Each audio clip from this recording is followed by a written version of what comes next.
안녕하세요. 오늘도 사연 살롱을 찾아주셔서 감사합니다. 저는 일산에 사는 30대 중반의 여성이에요. 며칠 지나면 외할아버지가 돌아가신 지 1년이 되는 날이네요. 그리고 일주일 후면 제가 이혼 서류를 전 남편한테 보낸 지 1년이 되는 날이 되고요. 오늘은 제가 허심탄회하게 여러분들에게 제 이혼 이야기를 해볼까 해요. 제 이야기를 들으면 왜 처음부터 그렇게 사람을 무시하는 사람들과 연을 맺었느냐고 하실지 모르겠어요. 그게 결국 제 이혼의 가장 큰 원인이 되기도 했으니까요. 저를 그토록 무시한 사람은 바로 시어머니였어요. 그런 시어머니를 늘 이해하라고 한 남편이 그 다음 원인이었고요. 제가 외할아버지 밑에서 자랐거든요.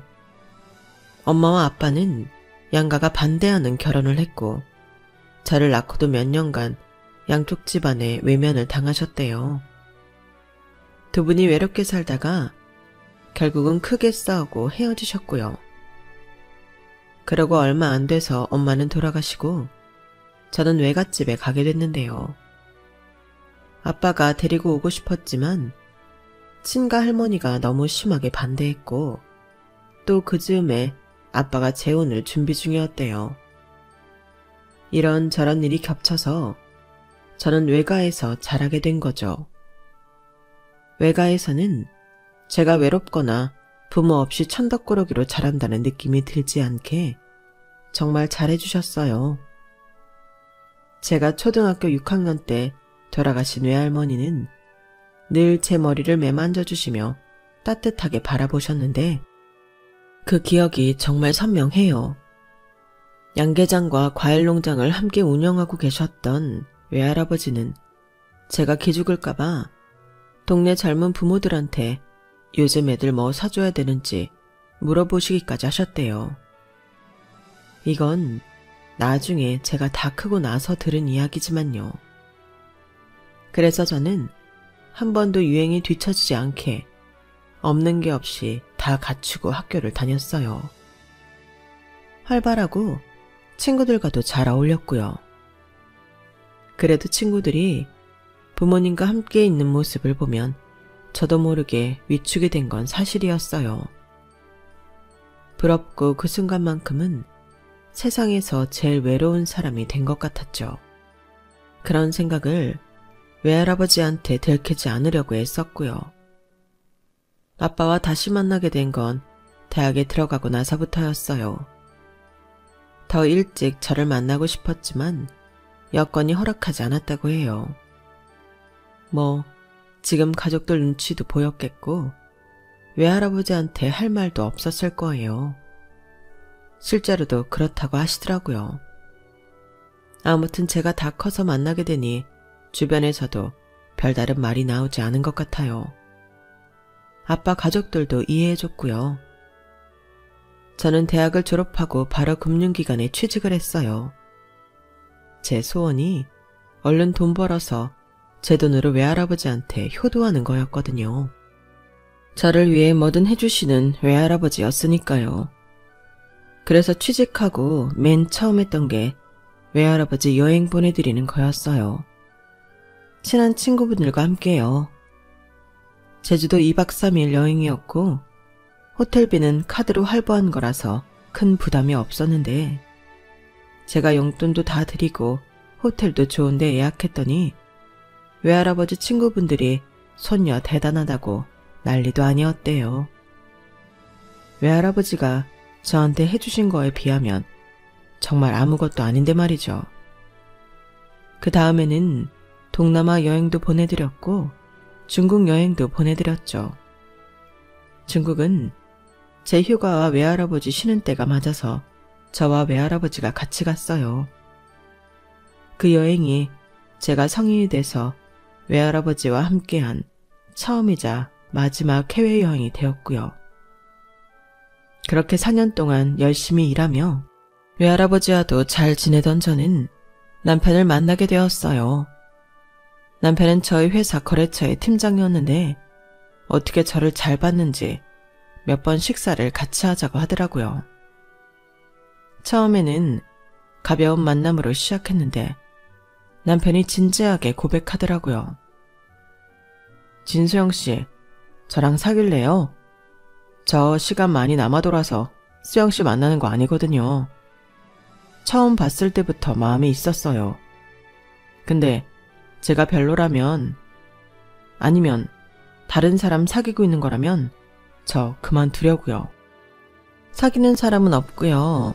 저는 김명호 팀장님 편하게 만난 건데 잘 맞는 것 같아요. 만나봐도 저는 좋아요.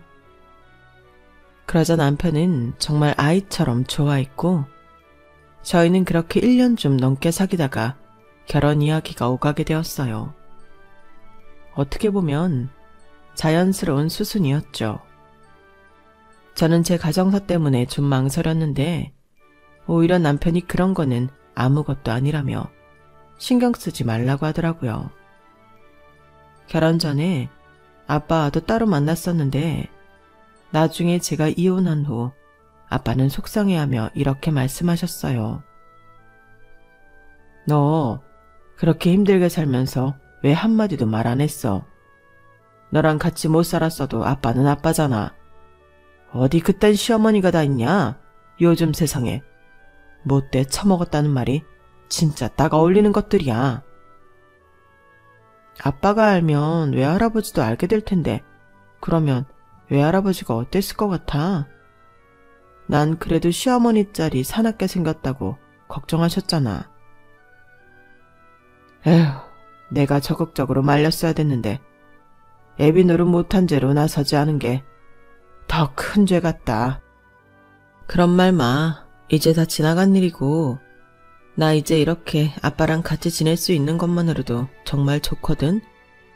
앞으로도 잘 살면 되지 뭐. 미안하다 수영아. 네가 마음고생한 게 다 아빠 잘못인 것 같아서 너무 미안해.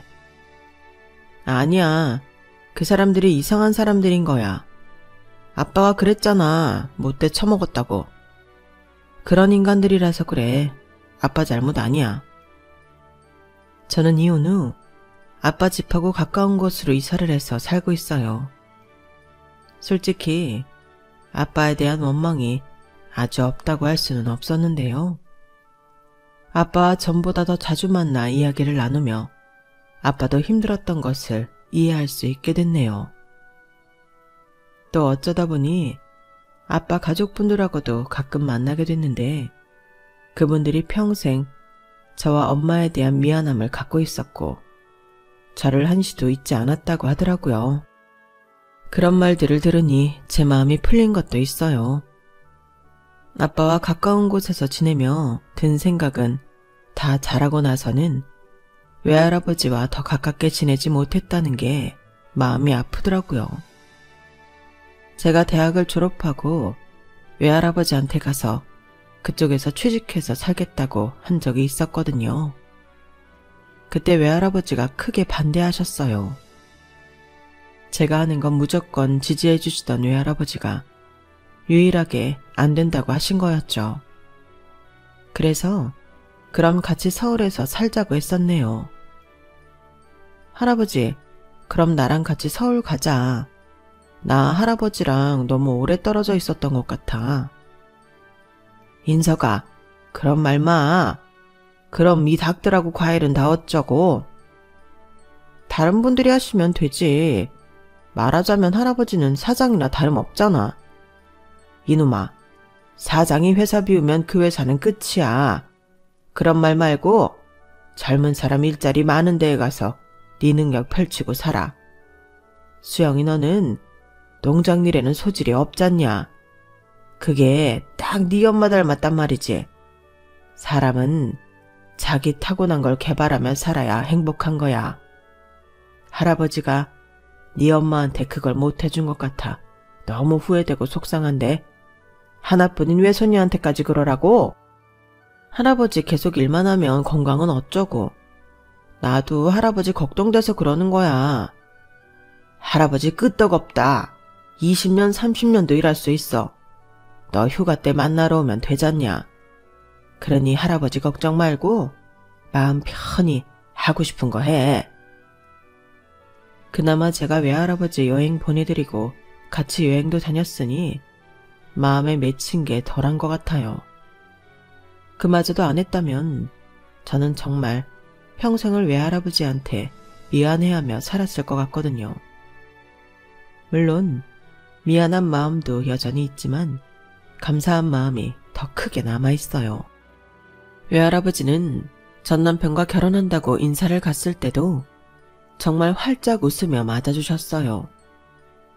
전 남편한테 어찌나 저를 잘 부탁한다고, 잘해줘야 한다고 신신당부하셨는지 몰라요. 우리 수영이가 결혼한다니 내 마음이 참 기쁘다. 자네랑 잘 살면서 아들, 딸도 낳고 행복하기만 하면 나는 바랄 게 없겠네. 네, 염려 마세요. 제가 수영이 행복하게 해줄 겁니다. 남편은 제가 어떤 환경에서 컸는지 알고 있었어요. 저는 그것 때문에 결혼을 망설인 것도 있는데 남편은 그런 게 뭐가 중요하냐며 괜찮다고 하더라고요. 그 말을 믿은 제가 잘못이었고요. 그렇게나 좋아하시던 외할아버지는 상견례에서 시어머니를 보고는 걱정을 좀 하셨거든요. 네 시어머니 만만치 않게 생겼다. 수영이 너 괜찮겠냐? 명호 오빠 보면 사람 유하잖아. 시어머니도 그렇게 나쁜 사람 아닐 거야. 너무 걱정하지 마, 할아버지. 그게 아들미가 휘어잡혀 살아서 그럴 수도 있는 건데 수영이 네가 좋다면야 할애비도 말리지는 않겠다만. 저는 외할아버지를 안심시키기 위해 걱정하지 말라고 잘 지낼 수 있다고 큰소리 쳤어요.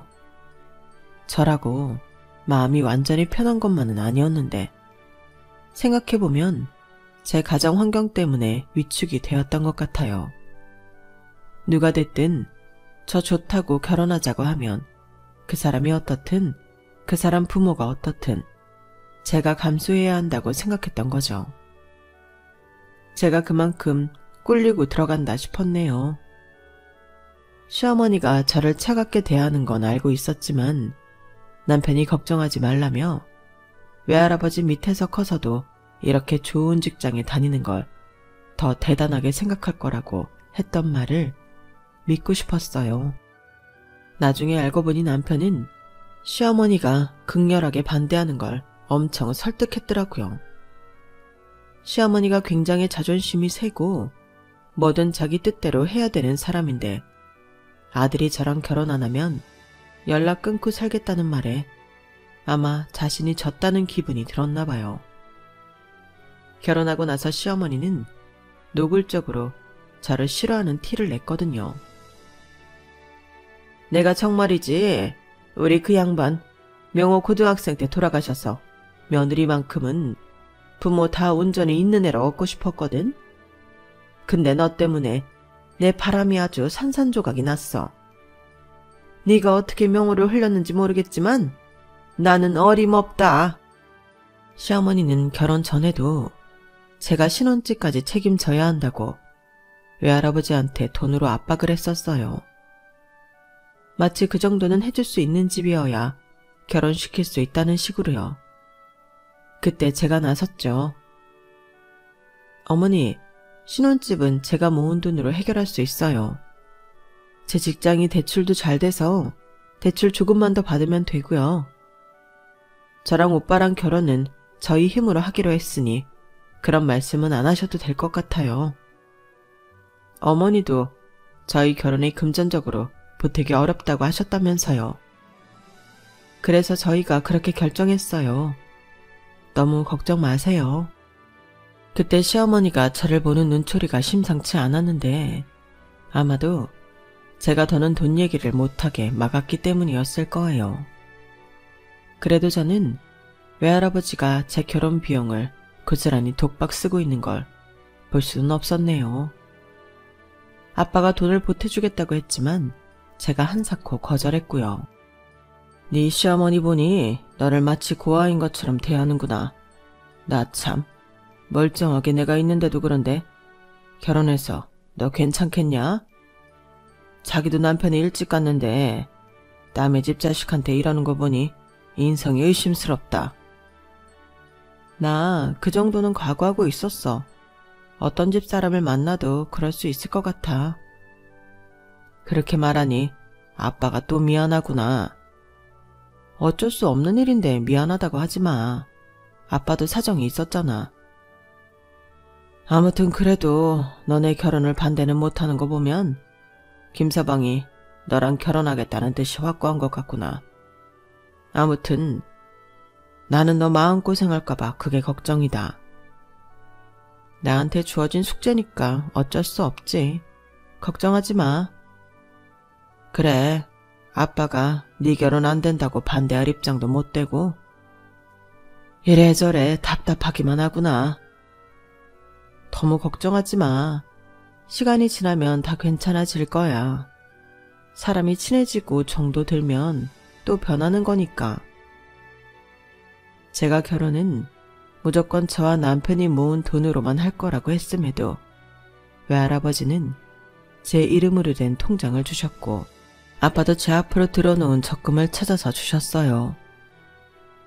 외할아버지 통장에는 1억 5천만 원이나 들어있었고 아빠는 저한테 5천만 원을 보내주셨네요. 돈 액수가 많은 것도 놀랐지만 그보다도 저는 두 분의 마음이 느껴져서 정말 든든했어요. 정서적 안정감이 느껴지더라고요. 시어머니는 자신이 말한 대로 저희 결혼에 보탠 돈은 없었어요. 다만 저희 신혼여행 갈 때 친척분 여행사 얘기를 해서 호텔하고 비행기값만 해주셨네요. 엄밀히 따지자면 그건 그 친척분이 울며 겨자 먹기로 저희한테 결혼 선물한 거나 마찬가지였죠. 저는 시어머니가 은근히 외할아버지를 무시하고 있다는 걸 알았기 때문에 일부러 외할아버지가 저한테 1억 5천만 원이나 줬다는 말을 했어요. 시어머니는 순간 눈동자가 흔들리면서 놀랐지만 금세 냉정해졌어요. 노인네가 아주 손녀 결혼 못할까봐 전 재산을 쏟아 부으셨구나. 그 돈 보내놓고 니네한테 나중에 손 벌리는 건 아니겠지? 그건 내가 용납 못한다. 그거 외할아버지 전 재산 아니에요. 그냥 제 이름으로 어릴 때부터 만들어주신 통장이고요. 그 돈 아니어도 외할아버지 재산 있으니 저희한테 손 벌릴 거라는 걱정은 안 하셔도 돼요. 잘났다 그래. 어쨌든 네 외할아버지 꼬깃꼬깃 모아놓은 돈 아니겠냐? 시골에서 농장이나 하는 양반이 뭐 그리 풍족하다고 그렇게 자존심을 내세우니? 니들한테 신세만 안 지면 그만이다. 네 외할아버지가 너 시집에 할 말 없게 만들지 않은 것만도 잘하신 거는 맞구나. 네가 조부모 복은 부모 복만큼 없지는 않다는 건 알겠다.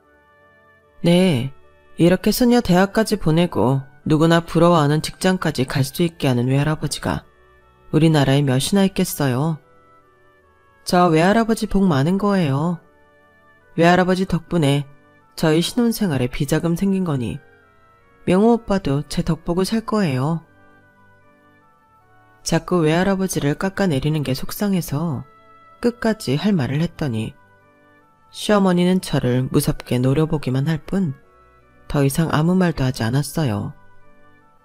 외할아버지는 저한테 시댁에 가서도 기죽지 말고 할 말도 하고 당당하게 지내라고 늘 당부하셨고 저는 외할아버지 말씀대로 했네요. 그렇다고 막 선을 넘어서 말대답을 한 건 아니었고요. 하지만 시어머니가 하도 저희 친정을 무시하니 저도 결국에는 말이 좋게 나가지 않더라고요. 남편은 그럴 때마다 저와 시어머니 눈치만 봤고요. 이런 일이 쌓이다 보니 몇 달 안 돼서 남편과도 계속 싸우게 됐어요. 부부 사이에도 좋지 않은 영향을 미치게 된 거죠. 제가 아무리 시어머니한테 잘하려고 매주 시댁에 가서 시어머니 하자는 대로 해도 꼭 가슴에 가시 박히는 말로 저와 친정을 모욕했어요. 그러다가 외할아버지가 허리 디스크 때문에 서울 병원에 오실 일이 있었는데 시어머니가 갑자기 저를 부르더라고요. 예, 나 친구들 만나러 가야 되는데 반찬 하나씩 하기로 했거든? 네가 와서 반찬 좀 만들어라. 아니, 김밥 싸라, 김밥. 며느리 들였다고 뭐 제대로 하지도 못했는데 며느리가 만든 김밥은 먹어보게 해줘야지 않겠어? 어머니, 제가 지난주 말씀드린 대로 오늘 외할아버지 서울 병원에 오셔서 거기 가봐야 해요. 병원 진료 끝나고 입원할지 말지 결정도 해야 돼서 제가 같이 있어야 되거든요. 죄송하지만 오늘만 어머니가 해놓으신 반찬 가져가시면 안 될까요? 일반적인 상식으로는 그러면 그렇게 하라고 하지 않나요? 사돈집 안에 자기보다 나이도 더 많은 어른 일이잖아요. 그런데 시어머니는 그렇지 않았어요. 아주 불쾌하다며 이러더라고요. 나는 말만 그런 줄 알았지. 진짜 네가 병원까지 갈 줄은 몰랐다. 아니, 네 외할아버지가 애도 아니고 병원 진료 혼자 못 보시는 거 아니잖니? 혹시 거기에 우리 아들 대동하는 건 아니지? 우리 아들 시간 괜히 뺏지 마라. 어머님 아들 시간 안 뺐고요. 그렇게 따지면 어머니도 혼자 반찬 만드실 줄 알잖아요. 왜 꼭 저한테 하라고 하시는데요? 어머니, 저한테 외할아버지가 어떤 분인지 아실 텐데 그런 식으로 말씀하신 건 아닌 것 같아요. 아유, 이래서 나이 드신 양반들은 얼른 돌아가셔야 돼. 애들 앞길 막는 것도 아니고 괜히 시간만 뺐잖아. 어머니, 지금 저희 외할아버지 돌아가시라고 하시는 말씀이세요? 내가 언제 그렇댔니? 말이 그렇다는 거지. 그럼 어머니도 저희 앞길 막지 않게 얼른 돌아가셔야 된다는 생각하고 계시나 봐요. 야, 너 그게 무슨 뜻이냐? 나 죽으라는 거냐? 저도 말이 그렇다는 거지. 어머니 돌아가시라는 거 아니었어요. 저게 진짜 못 베어먹고 자란 티를 내느라 저러지. 아, 네가 그러니 돌아가신 네 엄마 욕먹이고 네 아빠 욕먹이는 거야. 알아? 네, 그건 어머니 생각이니까 어쩔 수 없고요. 그래도 외할아버지한테만큼은 함부로 말씀하지 말아주세요. 지금 저나 오빠 주변 친구들보다 마음의 여유 갖고 사는 거 다 외할아버지가 주신 통장 덕분이거든요. 어머니, 저희 결혼하는데 뭐 해주셨어요? 없잖아요. 그러니 외할아버지한테 그러지 말아주세요. 시어머니는 할 말이 없으니 제가 못돼 먹었다는 말만 반복하다가 전화를 끊더군요. 저는 그때부터 시어머니한테 잘하기로 한 마음을 싹 접었어요. 아니, 전혀 하고 싶지 않았어요. 그래서 매주 주말마다 시댁에 가지 않았고 꼭 필요한 일이 있을 때만 갔죠. 남편은 은근히 불만을 내비쳤지만 대놓고 말은 하지 못했어요. 자기가 봐도 자기 엄마가 저한테 너무하는 게 보였겠죠. 시어머니는 제가 엄마 없이 커서 살림도 거칠게 하고 교양이 없다며 늘 비난만 했거든요. 거기에 더해 저희 아빠 욕까지 했어요. 제가 가끔 아빠를 만나서 식사를 하는데 그것까지 못마땅해 하더라고요. 어떨 때는 아빠가 남편도 같이 부를 때가 있었는데 시어머니는 남편이 아빠를 만나러 가는 걸 그렇게 싫어했어요. 아니, 널 키워주지도 않은 양반을 우리 명호가 뭐 타러 만나러 가야 되는데 그것도 나 만나러는 오지도 않으면서 둘이서 쌍으로 네 아빠를 보러 간다는 게 말이 되냐? 남편이 듣기에도 시어머니 말이 심했는지 얼른 말을 막더라고요. 엄마, 내가 언제 장인어른 뵌 적 있다고 그래. 결혼하고 딱 한 번 뵈었고 이번이 두 번째야. 엄마는 그보다 더 많이 보러 왔잖아. 요새도 나는 거의 매주 엄마한테 오다시피 하는데 한 번쯤 갈 수도 있지. 그래도 명색이 장인어른이시잖아. 사위 부르는데 안 갈 수 있어? 그러자 갑자기 시어머니는 눈에 쌍심지를 켜고 저를 보며 말했어요. 너지? 네가 명우한테 이렇게 말하라고 시켰지? 니네 아빠 만나러 가야 된다고 세뇌시킨 거지? 어머니 진짜 말씀이 지나치시네요. 왜 저희 아빠 만나는 것까지 어머니 간섭을 받아야 되는지 모르겠고요. 정 그렇게 불만이면 저만 만나고 오겠습니다. 저는 더 이상 싸우기 싫어서 그 정도로 마무리하고 집에 왔죠. 남편도 말로는 미안하다고 했지만 은근히 시어머니랑 비슷한 생각을 갖고 있더라고요. 굳이 저를 키워주지 않는 아버지 만나야 되냐며 좀 귀찮아하길래 저도 말했어요. 이런 식으로 생각하면 나도 시어머니 보러 더 안 갈 거야. 불만 없지? 우리 친정 이렇게까지 무시하는 걸 나도 참을 이유 없잖아? 그때부터 저희 사이는 더 거리가 생기기 시작했어요. 남편과의 사이도 전보다 더 안 좋아진 거죠. 그러다가 결혼하고 첫 명절이 되었는데요. 이미 그 전에 저는 남편과 의논해서 외할아버지 찾아뵙는 날하고 시댁에 가는 날을 겹치지 않게 말해놓았어요. 남편한테 이것만은 제발 지키자고 제가 간절히 부탁을 했고 남편도 알겠다고 했던 일이었죠. 그리고 시댁에 가기 전에 잠깐 짬을 내서 아빠와 함께 점심을 먹기로 했고요. 그럼에도 시어머니는 그것까지 간섭을 하고 잔소리를 했어요. 아니 너는 그렇게 친정만 챙기니? 왜 네 아빠를 굳이 만나야 되는데? 너도 참 우리 아들 피곤하게 만들며 산다. 너는 이제 이 집 식구야. 그럼 자기 집을 챙겨야지. 왜 따로 살고 가족까지 있는 네 아빠를 챙긴다고 오지랖이야. 시어머니가 이런 식으로 나오는데도 남편은 이제 더 뻔뻔하게 자기 엄마 말이 틀린 게 없다고 나오더라고요. 그렇게까지 말을 하니 저도 그럼 명절에 시댁에 못 가겠다는 말이 나왔어요. 그러자 시어머니는 집안에 며느리가 잘못 들어왔다며 길길이 날뛰었어요. 저는 심각하게 이혼을 고민하기 시작했어요.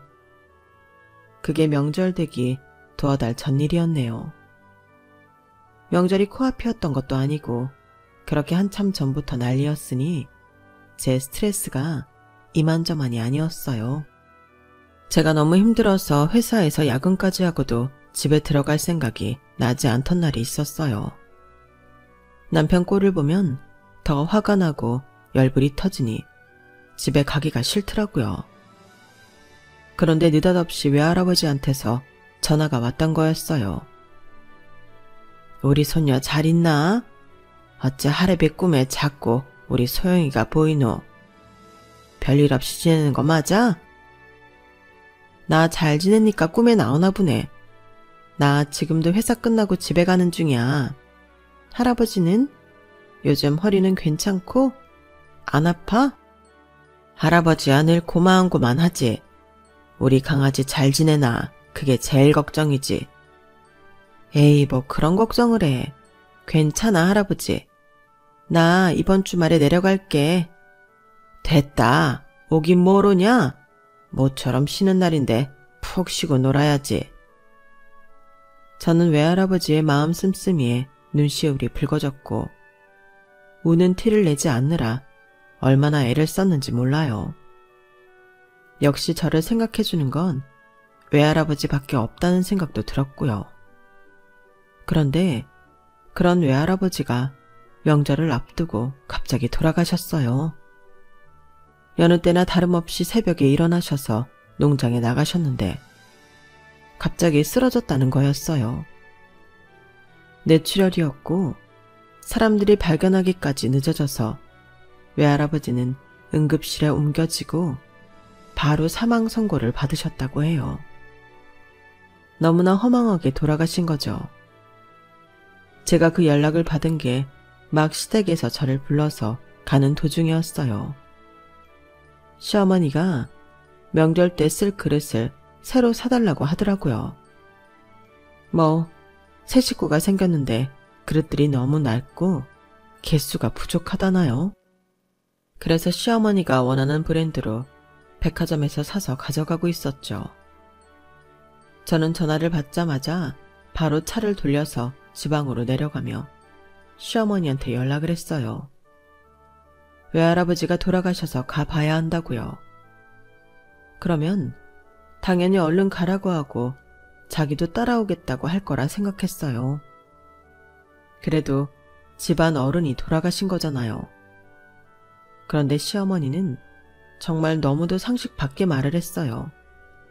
그럼 그릇은 어쩌고? 그릇은 나한테 주고 가야지. 어머니, 지금 저희 할아버지 돌아가셨다니까요. 예, 네 외할아버지 언제 돌아가셔도 이상하지 않을 양반이었다.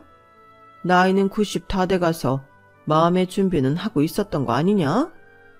그거 몇십 분쯤 늦는다고 뭐 큰일 나니? 그 정도면 니들 평간호 안 시키고 아주 잘 돌아가신 거다. 그러니 나한테 그릇 갖다 주고 가려무나? 어머니, 진짜 해도 너무하시네요. 누가 어머니 돌아가실 때 살 만큼 살다가 죽었으니 슬퍼하지 말라고 하면 어떨 것 같으세요? 그리고 저한테는 외할아버지 돌아가신 거 굉장히 큰 거예요. 제 할아버지인 동시에 제 부모님이었다고요. 됐으니까 어머니 그릇은 어머니가 사세요. 아니, 너는 이제 이 집 식구야? 네 외할아버지 식구가 아니라고. 그리고 니네 아빠가 사위면 사위가 알아서 장인어른 장례 챙기면 되는 건데 왜 너는 네 위치를 자꾸 착각하냐? 그러면서 날 가르치려 들어? 진짜 버르장머리 없기가 하늘을 뚫는구나. 당장 오지 못해. 저는 그 순간 정신줄이 탁 끊기는 느낌이었어요. 나 댁 같은 여자랑 같은 식구 아니니까 그런 줄 알아.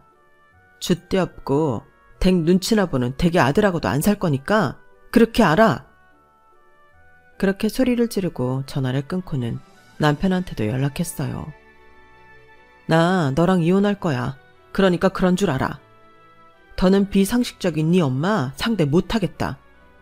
근데 너는 한 게 뭐 있어? 네 엄마 이해하라는 말만 하고 결국 나한테 모든 걸 뒤집어 씌우더라. 너랑 끝이야. 그러니까 너도 외할아버지 장례식 오든지 말든지 알아서 해.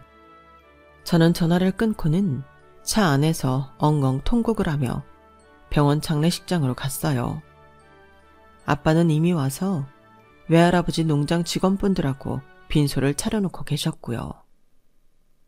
저는 그렇게 외할아버지 돌아가시는 순간도 보지 못하고 조문객들을 맞이하게 됐어요. 남편과 시어머니는 저한테 연락 한 통도 없었고요. 그러다가 마지 못해서 마지막 날 늦은 시간에 둘이 찾아왔더라고요. 저는 아예 외면하고 두 사람 얼굴을 쳐다보지도 않았어요. 저는 이미 아빠한테도 남편과 시어머니 이야기를 했고 이혼하겠다는 말도 해놓았어요. 아빠 역시 남편을 아주 차갑게 대했네요. 시어머니는 저희가 어떻게 하든지 말든지 상관없다는 표정으로 밥만 처먹고 있더라고요. 정말 어찌나 꼴보기 싫은지 그 인간들이 내는 조의금도 돌려주고 싶은 심정이었어요. 하지만 마침 외할아버지 변호사가 와서 저를 불렀기에 저는 남편과 시어머니를 상대하지 않아도 됐었죠. 대신 아빠가 두 사람한테 하는 말이 제 귀에 들렸어요. 지금 수영이 장인어른 유언장 확인하고 상속 얘기하고 있으니까 두 사람은 식사 끝나면 돌아가세요. 그런데 그 말에 시어머니가 다급하게 대꾸하는 거였어요. 상속이라뇨?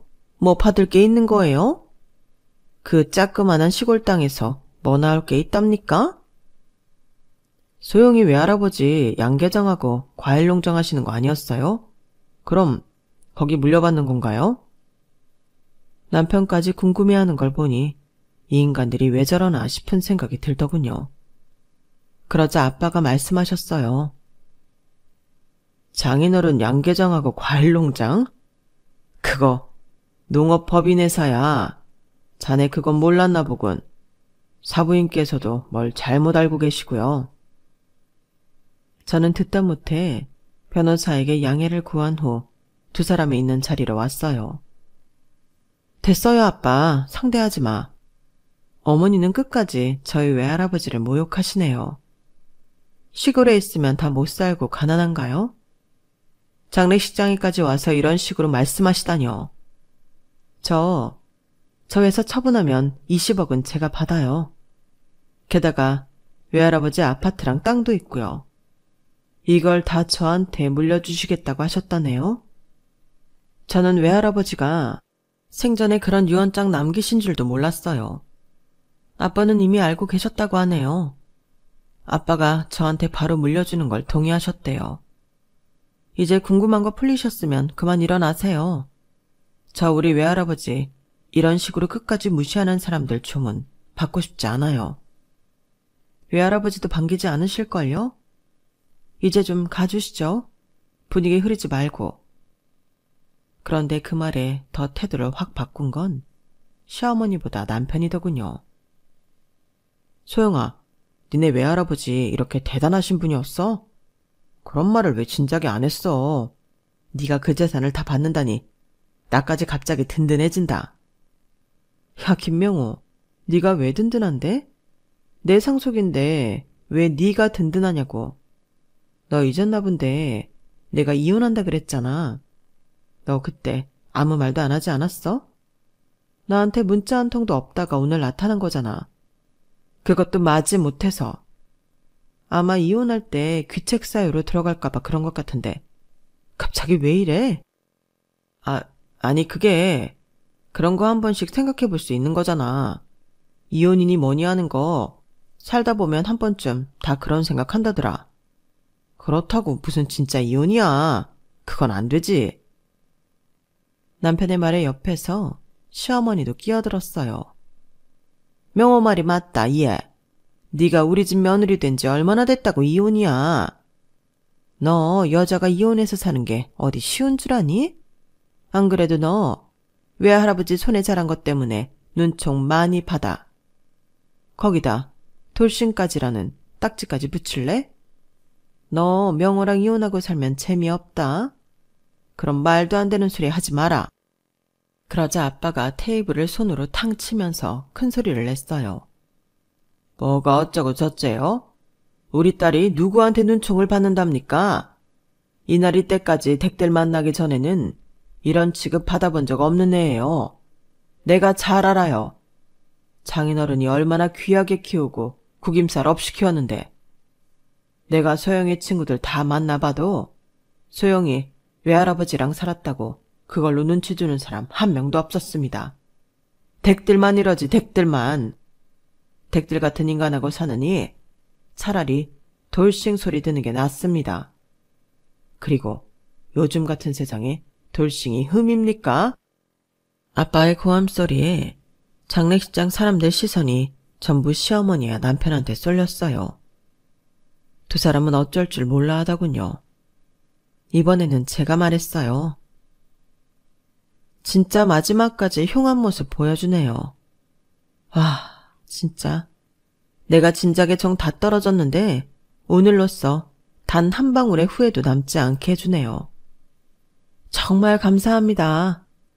댁들 이러는 거 우리 외할아버지 재산 있다는 말에 이러는 거잖아.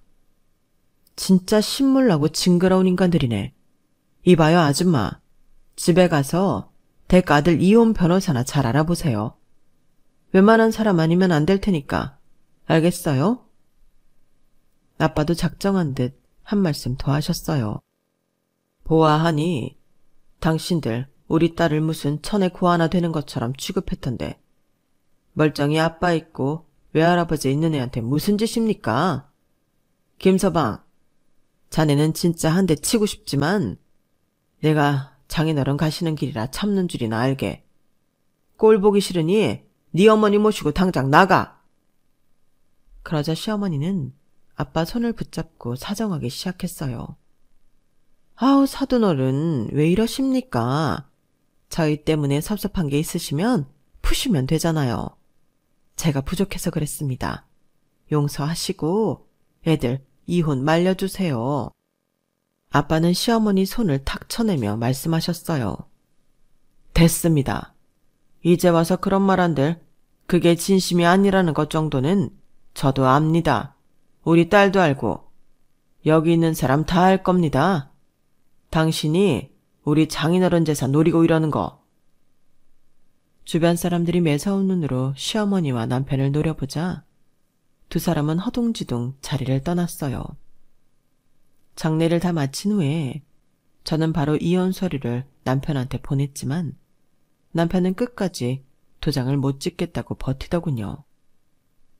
그래서 저는 그동안 저한테 어떤 부당한 대우를 했는지 일일이 증명해서 위자료 청구 소송을 냈어요. 처음에는 남편이 어디 한번 해보라며 큰 소리 치더니 나중에는 위자료를 안 내려고 아주 이런 말 저런 말로 저를 회유하려 들더라고요. 저는 끝까지 안 받아주고 소송을 진행했고 남편은 결국 한 푼도 못 받고 저한테 돈만 줘야 하는 걸로 이혼 소송은 끝이 났어요. 남편하고 시어머니가 분해서 어쩔 줄 몰라 하던 모습을 보고 어찌나 속이 시원하던지요. 저는 그 후에 아빠가 사시는 곳으로 이사를 와서 살고 있어요. 직장에서는 조금 거리가 있지만 그래도 이제 이 땅에 남은 유일한 저의 피부치가 아빠니까요. 아빠는 제가 이혼하게 된 걸 본인 탓이라고 하시며 마음 아파하셨지만 저는 인생 공부 잘했다며 아빠를 위로해드렸어요. 실제로도 그랬고요. 저는 앞으로 더 잘 살 것 같거든요. 회사도 잘 다니고 있고 외할아버지가 주신 재산도 있으니 무서울 게 뭐 있나요? 게다가 옆에 아빠도 있잖아요. 요즘은 아빠 가족분들도 제 편이 되어주신 것 같아 정말 마음이 든든해요.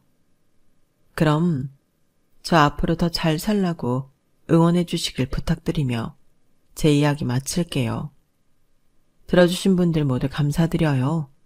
다들 행복하세요. 여러분, 사연 댓글에 응원과 현명한 조언 부탁드려요. 좋아요와 구독은 저에게 큰 힘이 됩니다. 오늘도 좋은 일 가득하세요.